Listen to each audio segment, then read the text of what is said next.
মোৰ অন্য এটা মিনি ব্লগলৈ আপোনালোকক স্বাগতম জনাইছোঁ আৰু ভিডিঅ'টো আৰম্ভ কৰিছোঁ নামঘৰৰ পৰা। আৰু ভিডিঅ'টো আছিলে 2 ডিচেম্বৰ। সেইদিনা আমাৰ গাঁৱত আছিলে ৰাস। সেয়েহে ৰাসত অংশগ্ৰহণ কৰা সকলোৱে আহি নামঘৰত সেৱা ল'লে।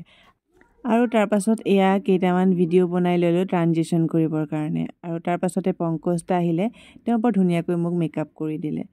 আৰু এয়া মই তাৰ পাছতে মোৰ ভণ্টিক মেকআপ কৰি দিলোঁ, তাইও বোলে ৰাস নাচিব। আৰু মই অভিনয় কৰিছিলোঁ কৃষ্ণৰ চৰিত্ৰত। আৰু সেয়েহে আহি ইয়াতে নামঘৰত আহি সকলো কাপোৰ কানি পিন্ধি কৰি ৰেডি হৈ ল'লোঁ। আৰু এই কেইটামান ক্লিপ আপোনালোকলৈ আগবঢ়ালোঁ।